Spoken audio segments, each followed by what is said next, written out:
Hola alumnos, ¿cómo están? Bueno, vamos por la clase número 4. Hoy vamos a seguir con la fisiología del sistema nervioso, nada más que hoy vamos a ver los receptores sensitivos, los circuitos neuronales y las modalidades sensoriales, es decir, de la vía aferente del sistema nervioso. Recuerden que todo lo sensitivo era aferente hacia el sistema nervioso central y lo motor era eferente.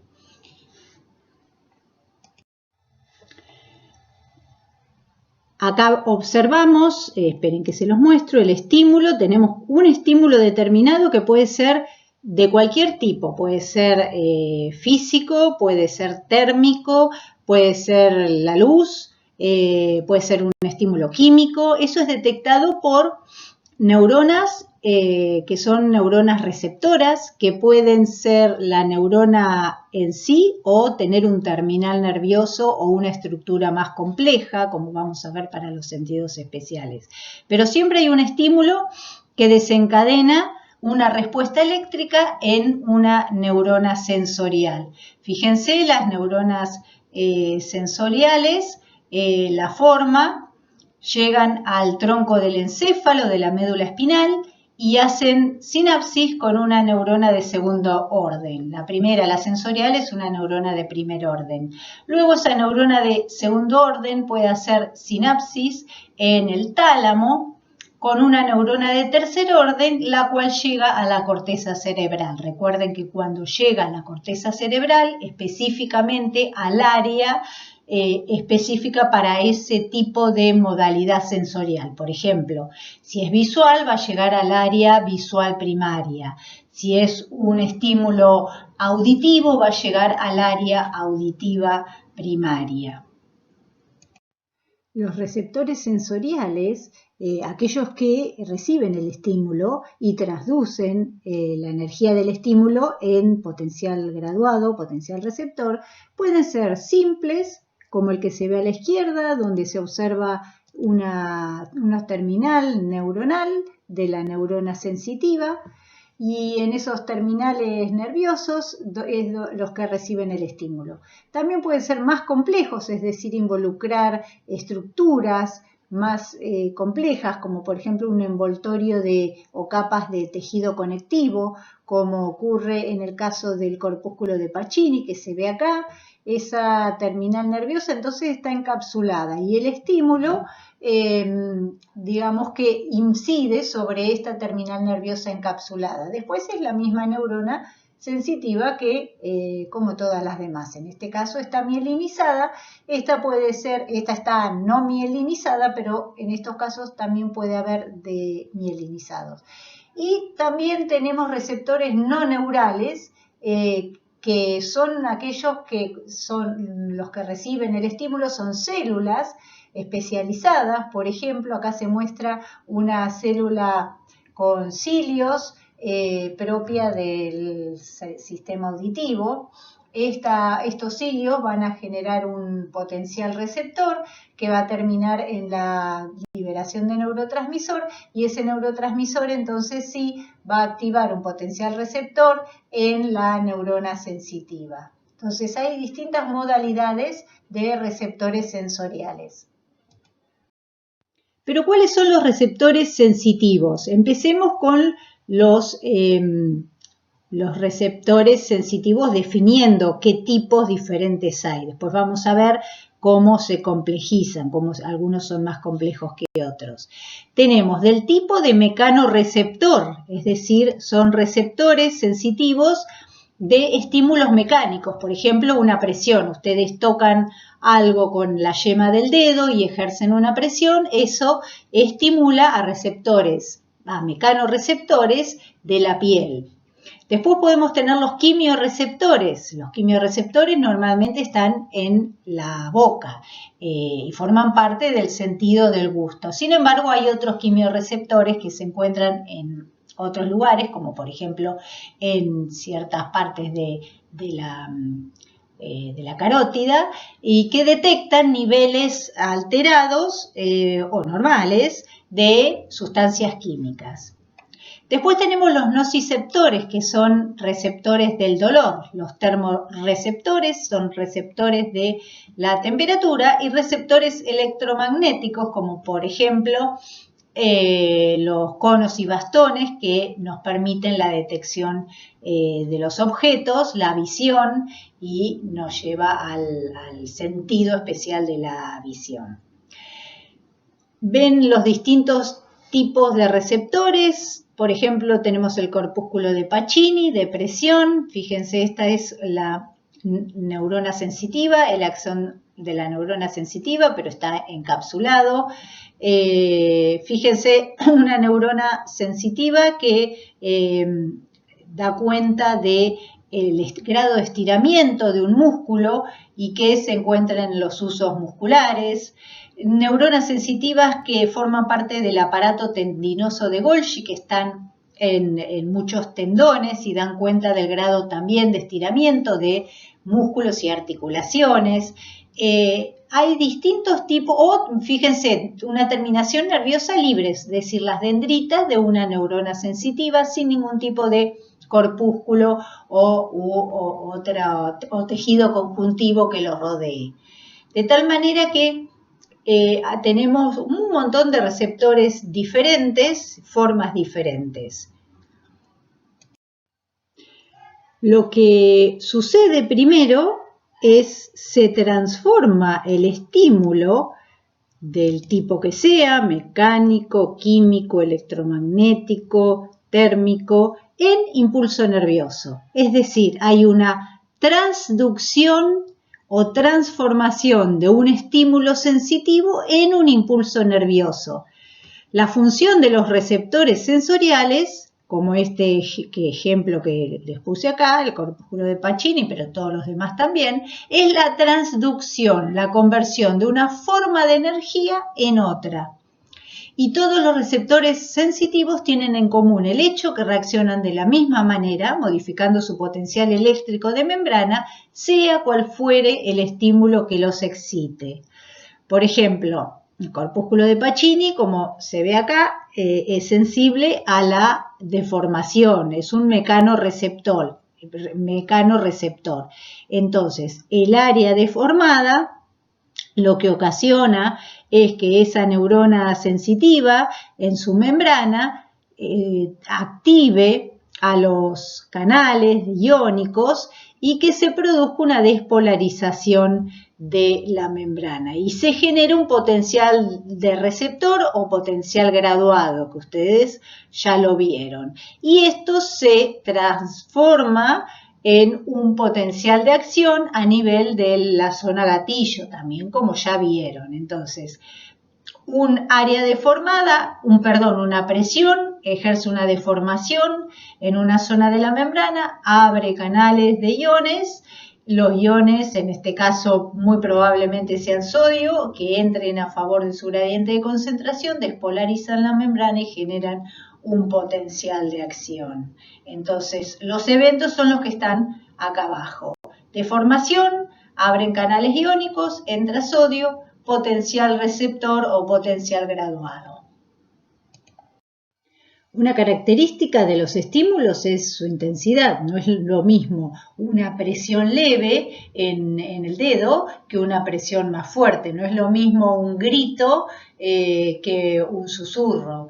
Entonces, la intensidad del estímulo define la cantidad de fibras paralelas reclutadas o de potenciales de acción, dependiendo si se suman espacialmente o temporalmente. Fíjense en la sumación espacial. Un estímulo débil solo recluta una fibra en esa zona donde ocurrió el estímulo, puede ser una deformación mecánica por presión, por ejemplo, y entonces solo se recluta una neurona sensitiva o un par de neuronas sensitivas. Ante un estímulo más fuerte se reclutan varias neuronas sensitivas que llegan al sistema nervioso central y hacen sinapsis con las neuronas de segundo orden y así sucesivamente, como vimos anteriormente. Pero también un estímulo puede sumarse temporalmente.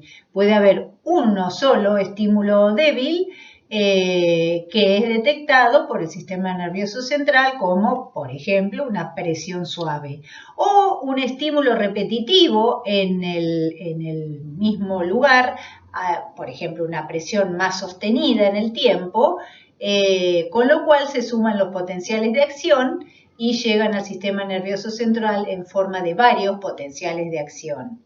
Entonces, puede haber varias unidades sensoriales estimuladas o una sola unidad sensorial estimulada, pero cuya frecuencia de estimulación sea alta. Bueno, acá se sigue viendo cómo se codifica una intensidad, la intensidad de un estímulo y la duración de ese estímulo en la respuesta en forma de potenciales de acción. Fíjense, ante un estímulo moderado, que es lo que se encuentra acá, con una duración y una amplitud X, cómo se altera el potencial de membrana. Es decir, se hace más positivo, evidentemente este es un estímulo despolarizante, se hace más positivo o menos negativo, evidentemente pasa el umbral, que es lo que se ve en rayas punteadas, y eso genera varios potenciales de acción, pero todos con la misma amplitud. La espiga es siempre de la misma amplitud. Fíjense, y acá es lo mismo, fíjense que eso es en la zona gatillo, acá les muestra qué pasa donde se recibe el estímulo, es decir, en la sinapsis, en una dendrita, en una parte de una dendrita, o en el caso de la neurona sensitiva es el axón, una parte del axón. ¿Qué es lo que ocurre en la zona gatillo? Que se integran todos los estímulos provenientes de distintas regiones, en este caso ese axón, y se genera entonces en los potenciales de acción. Los potenciales de acción lo que hacen es llegar al axón terminal de esa neurona sensitiva y producir la liberación de neurotransmisor que va a unirse a los receptores de la neurona postsináptica o neurona de segundo orden. Esta sería una neurona sensitiva de primer orden. Pero fíjense ahora qué pasa cuando el estímulo es más largo en el tiempo, más extendido en el tiempo y más fuerte que el anterior. Eso desencadena un potencial de acción, desencadena una variación en el voltaje de la membrana que es mucho más potente que el anterior. Fíjense que el anterior llegó a menos 40, menos 30, mientras que esta llega casi a 0. De cualquier manera, de las dos maneras, se sobrepasa el umbral y esto genera potenciales de acción en la zona gatillo. Sin embargo, fíjense, la frecuencia de los potenciales de acción son mucho mayores, son mucho mayor cantidad de potenciales de acción porque el estímulo fue más extendido en el tiempo y más fuerte. Acá se ve lo que pasa a nivel del axón mielínico, la cantidad de potenciales de acción, y fíjense en qué se traduce: en mayor liberación del neurotransmisor. Nuevamente, acá hay una sinapsis con una neurona de segundo orden. Bueno, las neuronas tienen campos receptores, que dependiendo el tipo de neurona sensorial, tiene campos receptores más grandes o más pequeños. Acá se ve un compás que pincha en dos lugares determinados, que son tomados por dos neuronas sensitivas, pero como convergen en una sola neurona, es registrado a nivel cortical, a nivel de la corteza cerebral, como un solo punto. En cambio, en otras zonas del cuerpo, el mismo compás, separado a la misma distancia, puede ser registrado como dos puntos separados, dado que no hay convergencia de las neuronas sensitivas que registran ese estímulo. Entonces puede ser registrado como dos puntos estimulados.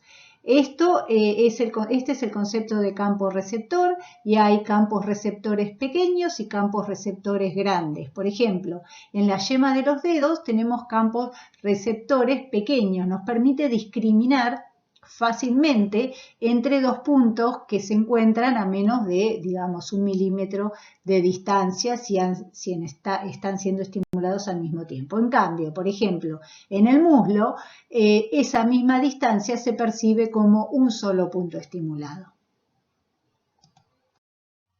Hay muchas terminaciones sensoriales en la piel que transducen los estímulos, tanto mecánicos como térmicos como químicos. Y así tenemos, como vimos, mecanorreceptores, nociceptores y termorreceptores. Los nociceptores son los receptores del dolor.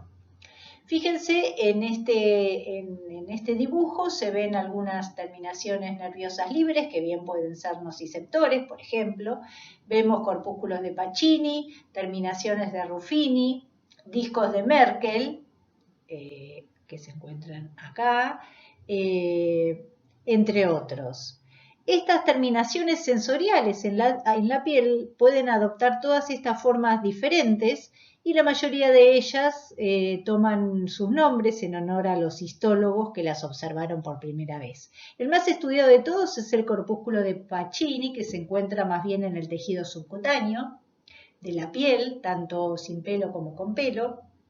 Tiene una cápsula ovoide de entre 20 a 70 capas concéntricas de tejido conectivo, como una especie de cebolla, y una terminal nerviosa en el medio. Esta cápsula es responsable de las características de este receptor, que es ser de adaptación rápida al estímulo, es decir, rápidamente se adapta al estímulo y deja de percibirlo. Cuando la cápsula se comprime, por primera vez por el estímulo, se transfiere energía a la terminal nerviosa, fíjense, esta es la terminal nerviosa de la neurona sensitiva, se deforma la membrana y se abren los canales mecanosensitivos. Entonces, esos canales, recuerden que son canales de iones, por ello fluye corriente y genera un potencial graduado o potencial receptor despolarizante, que si es lo suficientemente grande, genera un potencial de acción. Este es el más estudiado de todo, pero básicamente todos los demás funcionan de manera similar. Todos tienen una cápsula, no todos, pero algunos tienen una cápsula de tejido conectivo, como también las de Ruffini, y otros no, como por ejemplo las terminaciones nerviosas libres que vamos a ver en un rato, que son parte de muchos nociceptores. Los nociceptores son terminaciones sensoriales que transforman estímulos dolorosos, transforman o transducen estímulos dolorosos.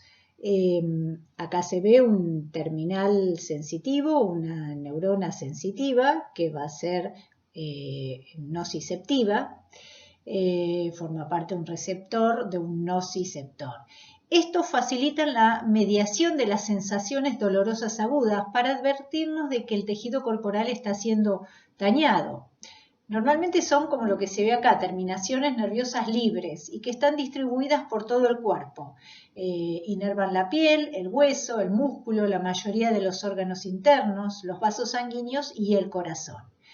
Por ejemplo, fíjense en la piel, si la piel sufre un daño, esta puede liberar una amplia gama de sustancias químicas, desde numerosos tipos celulares, entre ellos, fíjense, prostaciclinas, potasio, serotonina, bradiquinina, se altera el pH, factores de crecimiento neuronal, y estas sustancias entonces estimulan a los nociceptores.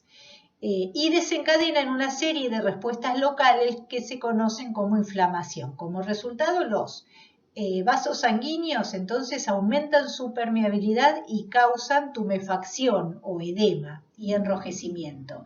Y los mastocitos que hay en la zona liberan histamina, que también la histamina excita directamente a los nociceptores. Entonces, la activación de los nociceptores conduce a la percepción del dolor en respuesta a una gama de sustancias. Ahora lo que se muestra en esta diapositiva son sustancias químicas, pero también los nociceptores pueden ser estimulados por presión, por temperaturas y otros estímulos dañinos más.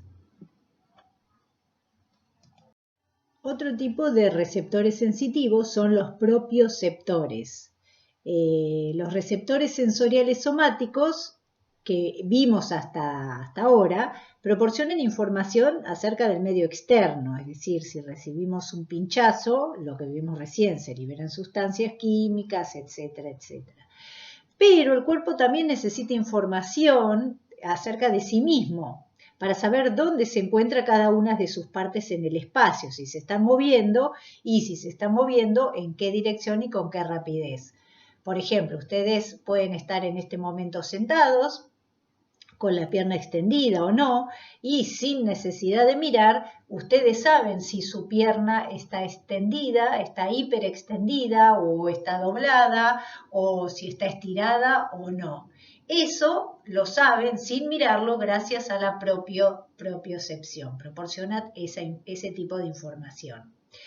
Dentro de los propioceptores tenemos a los órganos tendinosos, órgano tendinoso de Golgi, que se encuentran en los tendones de los músculos, o sea, en tejido conectivo, y tenemos los usos musculares que se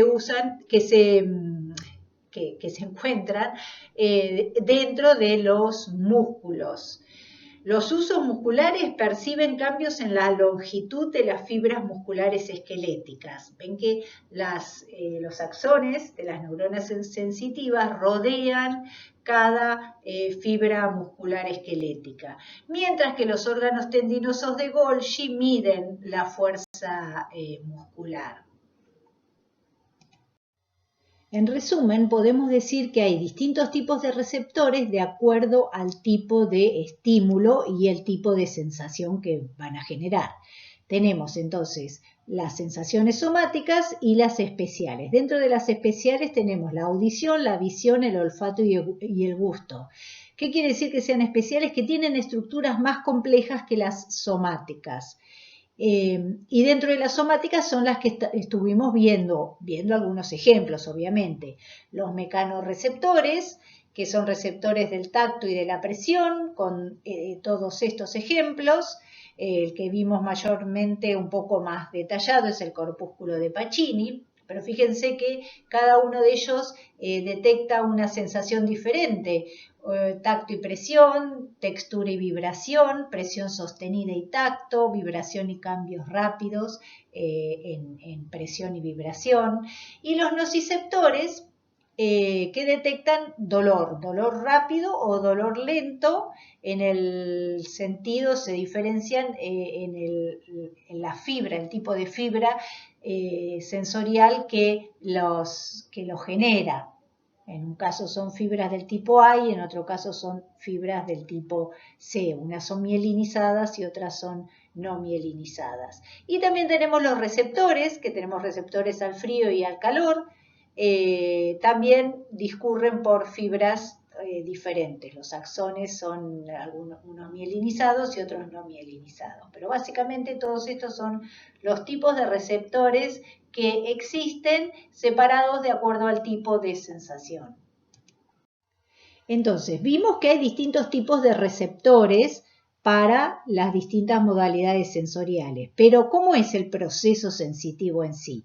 Primero se estimula el receptor sensitivo. Pongamos como ejemplo el corpúsculo de Pacini, que puede ser una célula especializada. En el caso del corpúsculo de Pacini está rodeado por tejido conectivo, pero si no también pueden ser las dendritas de una neurona sensitiva directamente.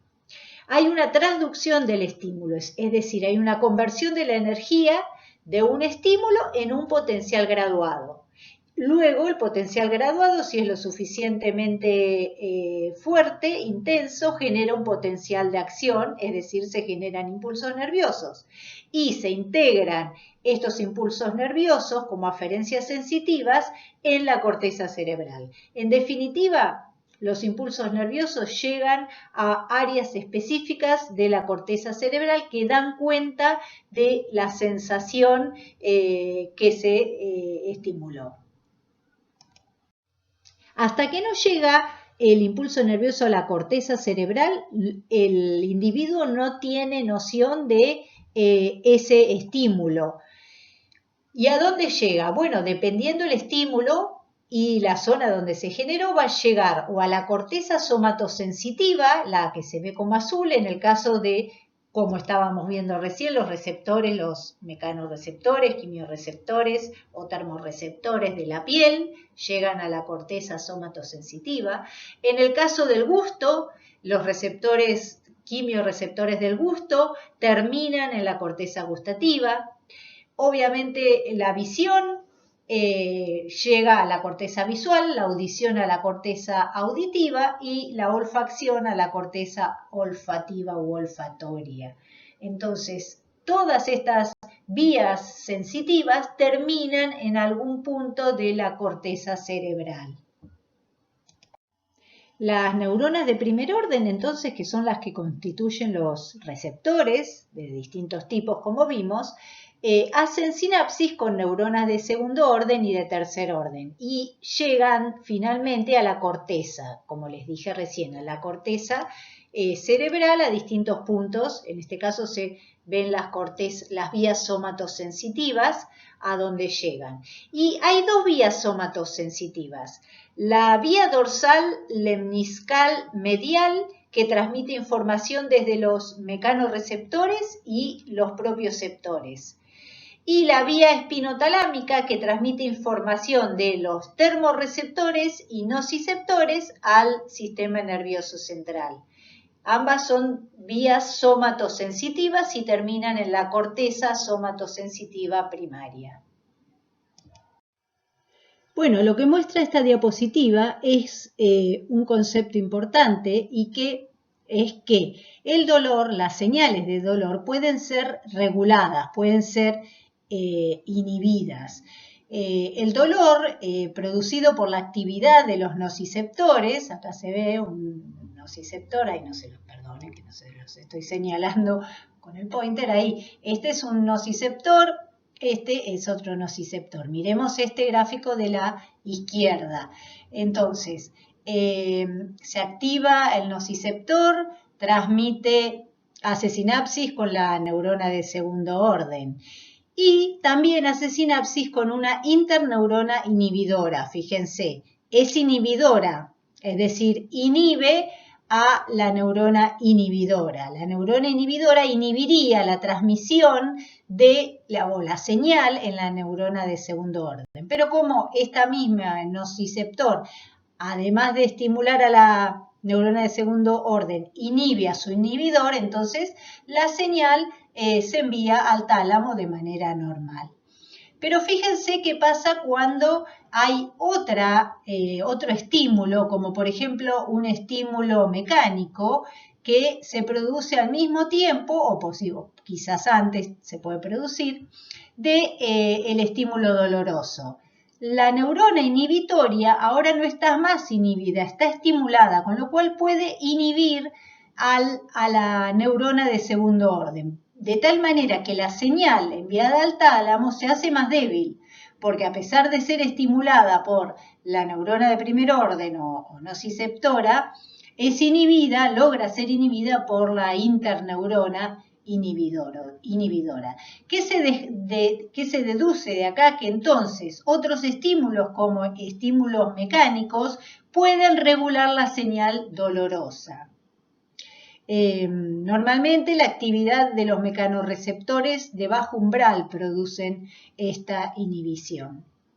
Este fenómeno, si ustedes lo piensan, es una experiencia familiar, ya que, por ejemplo, no sé si se han dado cuenta o saben o les ha pasado que parte de las molestias de una quemadura, un corte o un hematoma puede aliviarse mediante un masaje suave o frotando alrededor de la zona lesionada. Al frotar o masajear están ustedes estimulando a los mecanorreceptores de esa zona. Por ello es que en 1965 se propuso que este fenómeno implicaba un circuito en la médula espinal que abría o cerraba la puerta de la transmisión de la información nociceptiva al cerebro. Es decir, acá hay como una puerta que abre o cierra la transmisión. Y entonces, al llegar una señal más débil al cerebro, esa sensación dolorosa es percibida más suavemente. la regulación del dolor mediante el cierre o la apertura de estas puertas se puede deber a la modulación de circuitos inhibidores mediados por GABA o por glicina en la médula espinal. Recuerde que esos son neurotransmisores inhibidores. Pero hay un segundo mecanismo para modificar la sensación dolorosa que implica una serie de péptidos relativamente pequeños llamados, como se ve acá, endorfinas. En la década de 1970 se descubrió que había una clase de fármacos, los opiáceos, como la morfina, la heroína y la codeína, que actuaban mediante su unión específica a receptores opiáceos en el cerebro y además que el propio cerebro fabricaba sustancias de tipo morfina, llamadas en conjunto endorfinas. Entonces, tanto las endorfinas como los opiáceos, como sensaciones mecánicas, pueden regular la sensibilidad al dolor.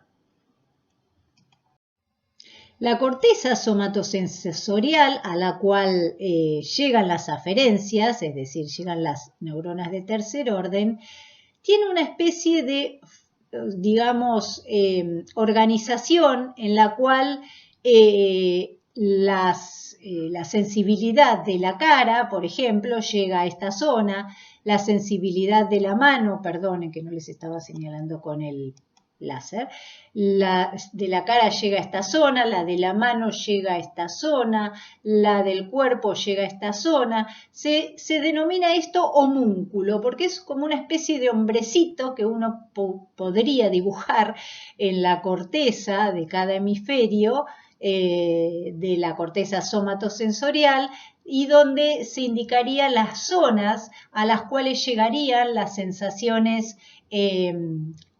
somatosensitivas de cada región del cuerpo. Nada, para que sepan esto que pueden, bueno, se lo ha llamado homúnculo. Recuerden que en el tálamo hacen sinapsis la neurona de segundo orden con la de tercer orden y de acuerdo a de dónde provenga la información sensitiva va a llegar a una zona determinada de la corteza somatosensorial, siguiendo, digamos, el mapa de este homúnculo.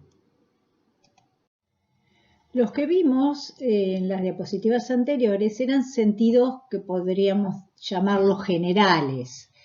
Los próximos que veremos son sentidos que podríamos llamarlos especiales. ¿Por qué especiales? Porque están localizados en ciertas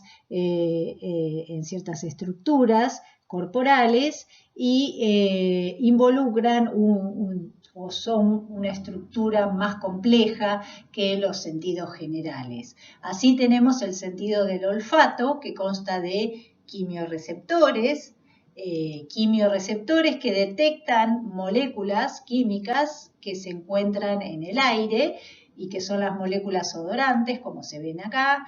Este sería el epitelio olfatorio, que se encuentra en el cornete nasal superior.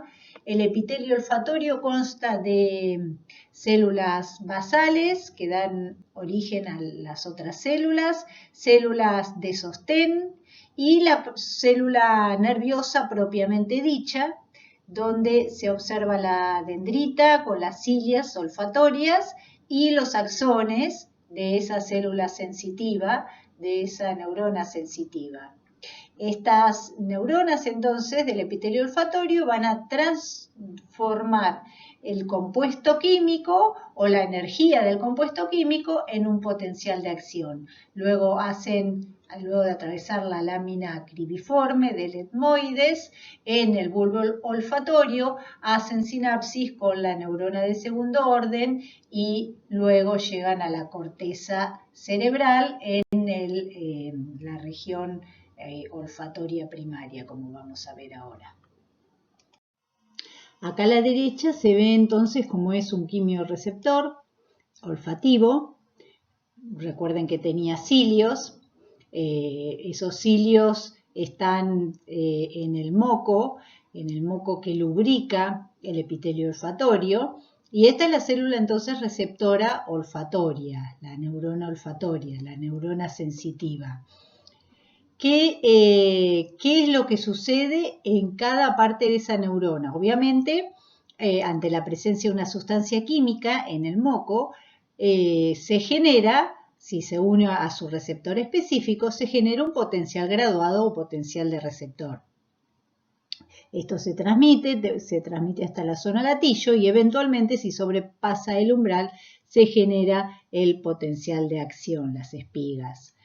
Pero, ¿qué es lo que ocurre a nivel de los cilios de esa célula receptora olfatoria? Bueno, esto es la explicación de la transducción olfatoria, es decir, cómo una sustancia química se transforma primero en un potencial graduado y después en un potencial de acción. Entonces, tenemos el receptor aromático al cual se une la molécula aromática que está en el moco. Al unirse activa una proteína G que genera AMP cíclico que activa canales de sodio-calcio. Entra el calcio y entra el sodio a favor de su gradiente electroquímico y promueve la apertura de canales de cloruro. El cloruro sale a favor de su gradiente electroquímico. Por lo tanto la concentración de calcio aumentada como la de sodio, como la salida de cloruro, provocan despolarización. Todo esto se suma para provocar la despolarización y que se alcance el umbral para que se dispare el potencial de acción. Entonces, esta es la manera en que moléculas aromáticas se transforman en un potencial de acción.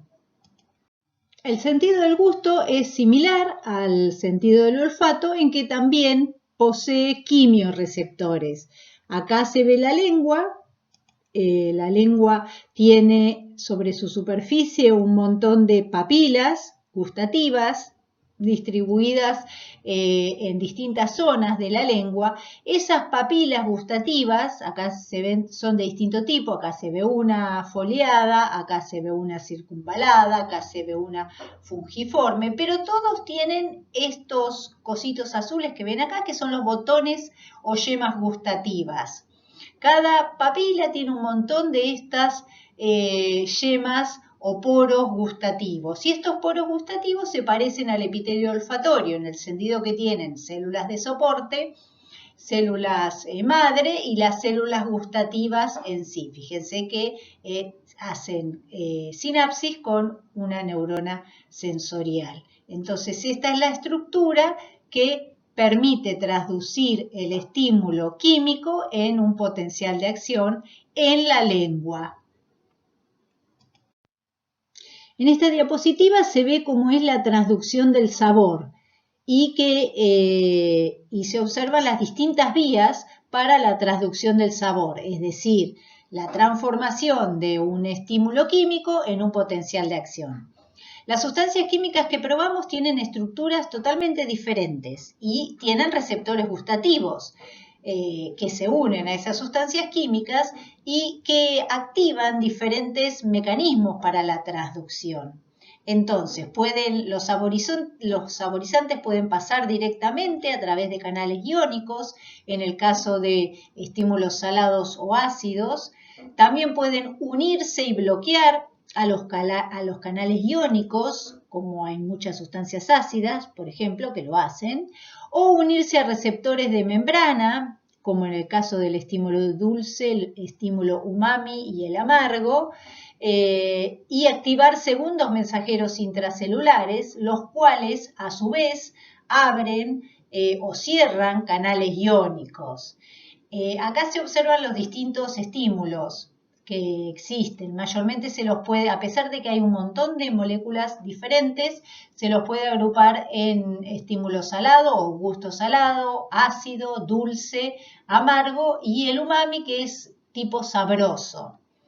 En el caso del salado, el sodio directamente activa al receptor de sodio, ENaC, el cual entra a favor de su gradiente electroquímico, despolariza la membrana, el voltaje alterado de la membrana abre canales de calcio, entra el calcio a favor de su gradiente de concentración y de una manera análoga a lo que ocurre en los terminales sinápticos neuronales, el calcio promueve la exocitosis del neurotransmisor, que hace sinapsis con otra neurona.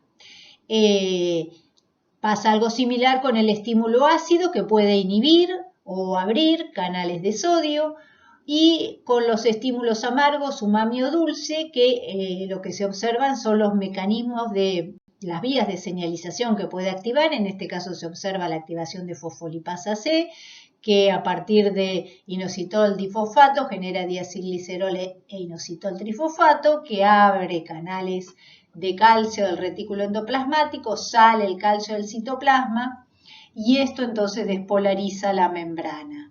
Con lo cual, de manera muy similar a lo que ocurre acá y en las neuronas, promueve la exocitosis del neurotransmisor. Entonces, un estímulo, una molécula saborizante, terminó en un potencial de acción.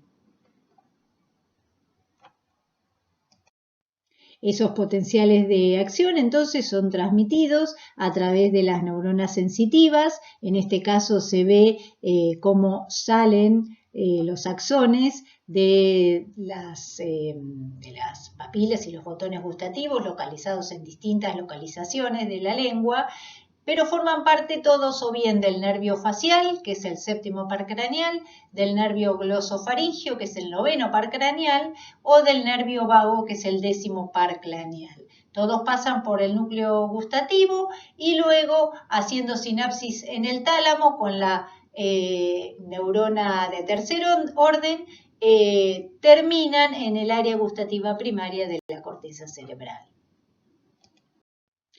El otro sentido especial es el sentido de la audición, que tiene mecanorreceptores. Las ondas de presión se transmiten, que no les estaba mostrando con el láser. Las ondas de presión se transmiten, o sea, de presión porque es el sonido, ejerce presión, se transmiten de la rampa vestibular a la rampa timpánica y van deformando las paredes de la rampa vestibular. Al deformar las paredes de la rampa vestibular, se crean ondas de endolinfa dentro del conducto coclear. Este es el conducto coclear, este es la cóclea, este es el conducto coclear, y eso crea vibraciones en la membrana basilar.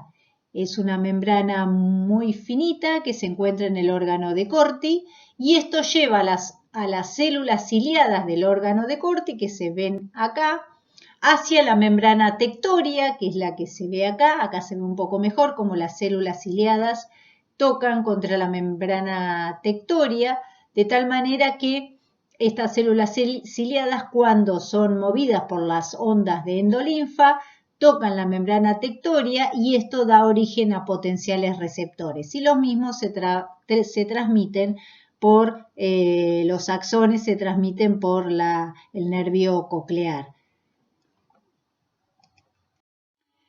Acá se observan las vías neurales para la audición. Entonces vemos que desde el órgano espiral de Corti, las neuronas sensitivas hacen sinapsis en los núcleos cocleares, en una zona del bulbo raquídeo, van por el nervio vestíbulo coclear o nervio auditivo, luego hacen sinapsis en el mesencéfalo, finalmente en el tálamo y terminan en la corteza auditiva, en el lóbulo temporal, derecho o izquierdo. En el sentido de la visión tenemos receptores electromagnéticos, receptores que van a transducir o transformar una onda electromagnética, como es un fotón de luz, en un potencial receptor o potencial graduado. La luz atraviesa distintas estructuras que tienen distinto índice de refracción, pero los rayos terminan o tienen que terminar haciendo foco en la retina. La retina es la capa nerviosa del globo ocular y consta de varios tipos celulares diferentes. Dentro de las neuronas fotorreceptoras, que son las que van a transducir el estímulo luminoso en potencial receptor, tenemos a los conos, los bastones y las células ganglionares intrínsecamente fotosensibles. Los conos y los bastones contienen moléculas de pigmento que se disocian en respuesta a la luz. Y es esa reacción fotoquímica la que finalmente origina la producción de potenciales de acción en el nervio óptico, como vamos a ver a continuación. Lo que se ve en esta parte de la diapositiva son los circuitos neurales en la retina de un primate. La luz incide en esta dirección sobre las células ganglionares retinianas intrínsecamente fotosensibles, pero solo las sobrepasa y solo alcanza a las células fotorreceptoras, los conos y los bastones, después de pasar a través de varias capas finas y transparentes de otras neuronas. Y el epitelio pigmentado, que se encuentra acá, absorbe la luz que no ha sido absorbida por las células fotorreceptoras y de ese modo minimiza la reflexión de la luz no absorbida por el receptor. Las células ganglionares luego se comunican con el tálamo enviando potenciales de acción a sus axones. Sin embargo, las células fotorreceptoras y otras neuronas que se encuentran en la retina se comunican entre sí mediante potenciales sinápticos graduados que se conducen electrotónicamente.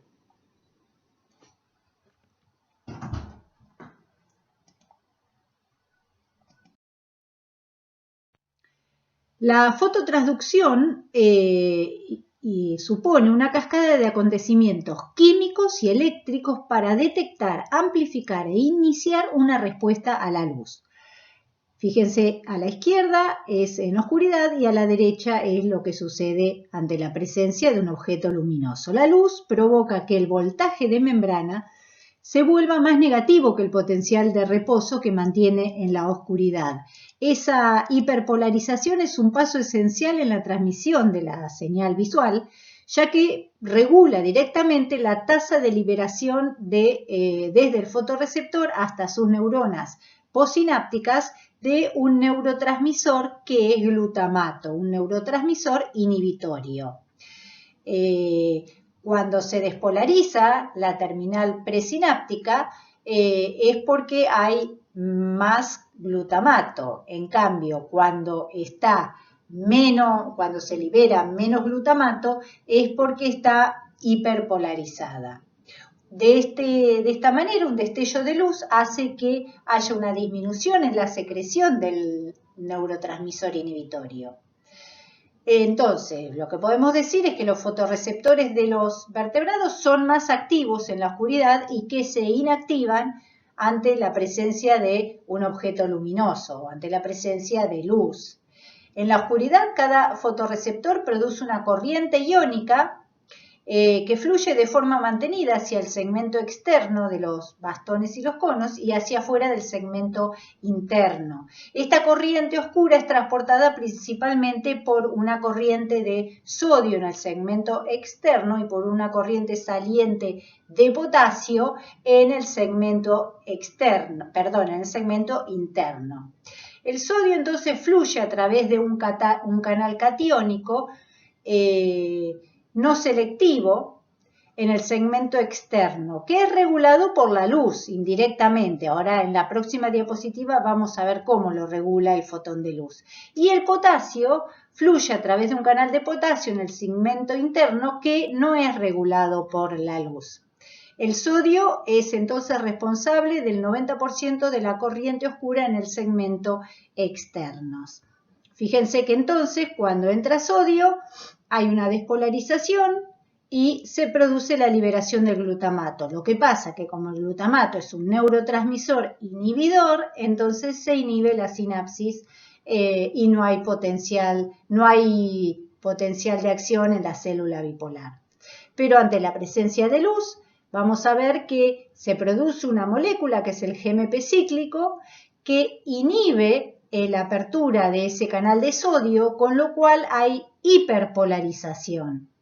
Al haber hiperpolarización, entonces no se libera el glutamato en la terminal sináptica, y al no liberarse un neurotransmisor inhibidor, digamos que tiene vía libre la célula bipolar y llega al voltaje umbral como para descargar la liberación de su neurotransmisor excitador para estimular a la célula ganglionar.